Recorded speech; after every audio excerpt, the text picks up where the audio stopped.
we're in Sri Lanka, and I thought it may be apt to do a bit of a video on what vehicles we see on our travels in Sri Lanka. And first up, it's got to be a Tuk Tuk. We've seen so many Tuk Tuks already. I have actually been in a Tuk Tuk several times already. We've only been here 2 days, but we're going to film this ride, and so I'm going to tell you a bit about our experience in the Tuk Tuk. So let's go get a Tuk Tuk. So we found ourselves a Tuk Tuk, a lovely driver here, and now we're going to go get it and take a ride back to our place where we're staying.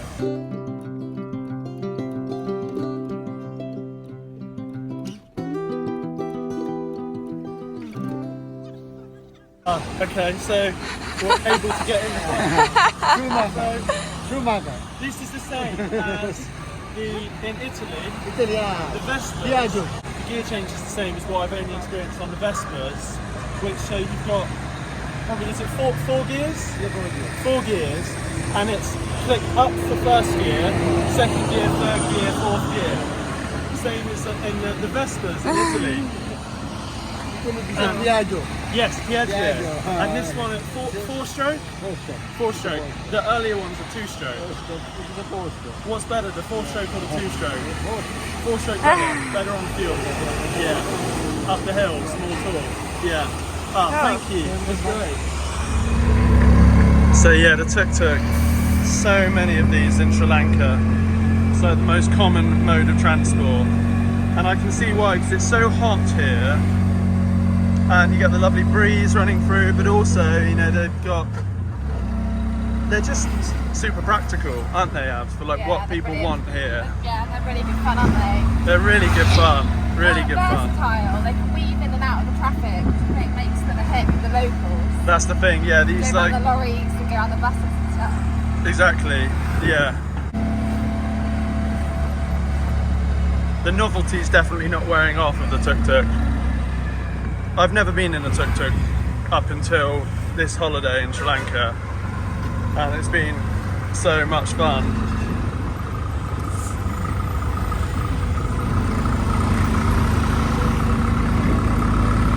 So the older Tuk Tuks are 2-stroke, and these newer ones are now 4-stroke. The 4-stroke ones are better in the hill county because they're better at the hills, a bit torquier. The 4-stroke, they're only 200cc, and I think the 2-strokes are 175, and it's surprising what they'll haul. I guess they just got the gearing right. And yesterday we had 4 up in a Tuk Tuk with all of our luggage. So, yeah, the Piaggio. Yeah.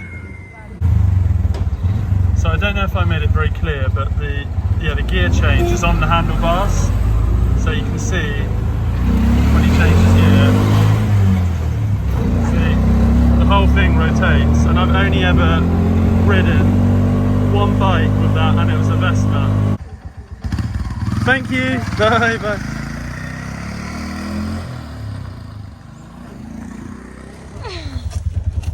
Horse first drive in a Tuk Tuk. Let's go. First, yeah.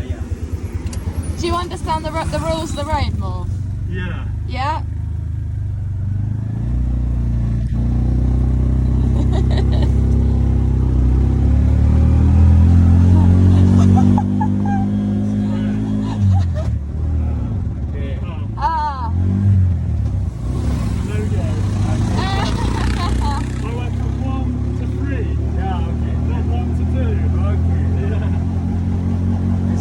This is great. Up to 3?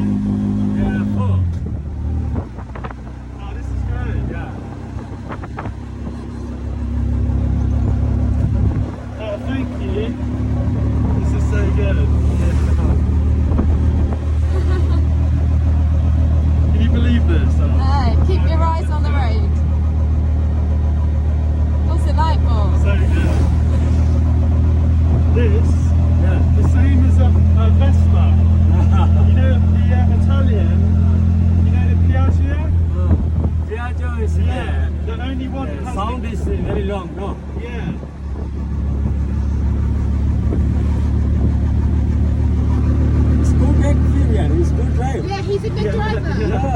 He drives motorbikes, tractors, at home. Can you tell? This one area is very modern these days. He drives. He's used to driving quite. We live on a farm.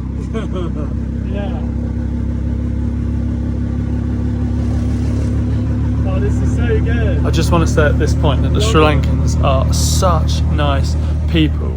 Sorelli, who was our tuk-tuk driver, he just voluntarily asked me if I wanted to drive myself, and that is just completely standard, that sort of sign of kindness from a Sri Lankan. They honestly are the nicest people.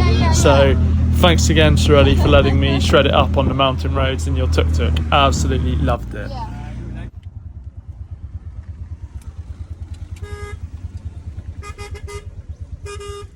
Oh, I didn't. It wasn't in neutral.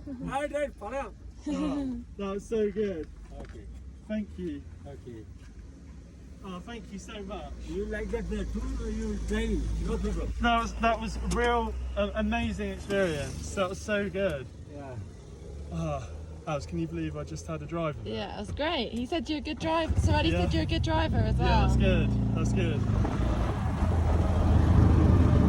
So I've just been learning a bit more about the tuk-tuk.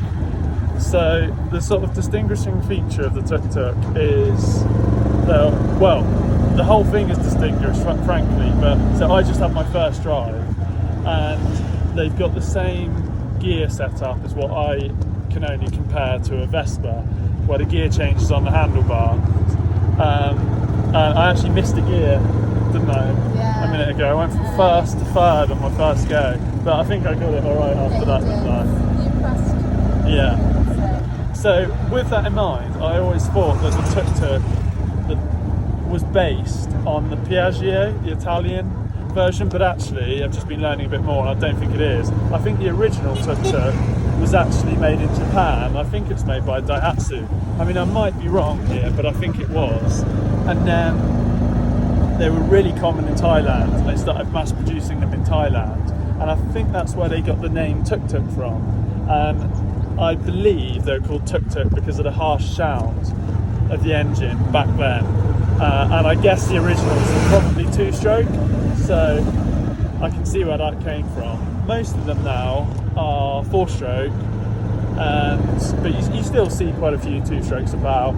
And you see some of the Piaggios out here as well. The Piaggios are a bit bigger, and I've noticed that they tend to be more commercial, used for hauling stuff, but these little traffic dodging tuk-tuks are absolutely brilliant. In Sri Lanka there's actually, can you believe there's a million apparently on the roads in Sri Lanka at the moment, which is a lot when I think the population is about 21 million. So for every 21 people there's a tuk-tuk, and they are just perfect for the environment here. Weaving through traffic is the main thing. They can still carry 3 passengers really. I mean, there's 2 of us in here now, but we were 3 up the other day in one, weren't we? About 4 up if you take it, the driver. Yeah, but I just love them.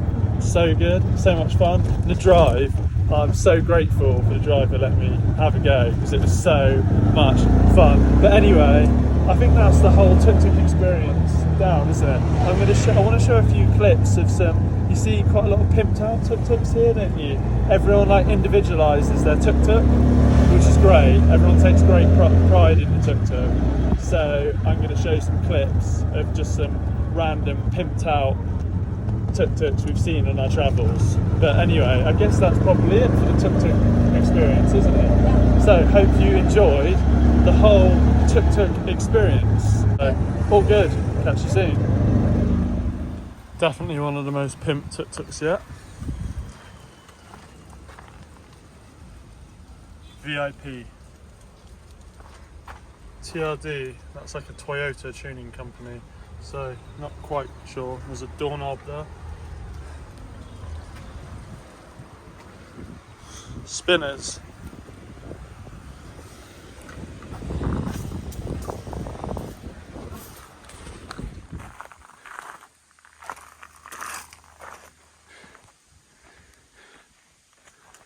Loving the spoiler on this one.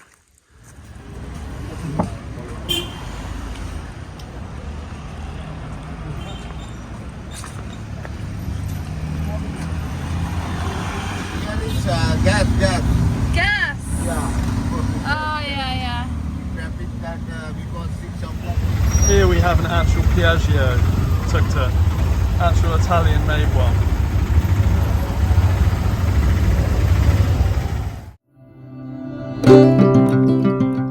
So in conclusion, the little tuk-tuk or rickshaw or whatever you want to call it, and regardless of whichever manufacturer claims to have been the original innovator, one thing's for sure, it's had a huge impact on certain parts of the world. And here in Sri Lanka, where there's a rich and beautiful culture, the tuk-tuk is firmly part of that culture. It's a tool that's at the centre of many businesses, hauling things around, getting people to work, part of the day-to-day life here. But it's also loved by many of its owners and users. And when you mention the little tuk-tuk, that name, that famous name, the people smile, and we do too.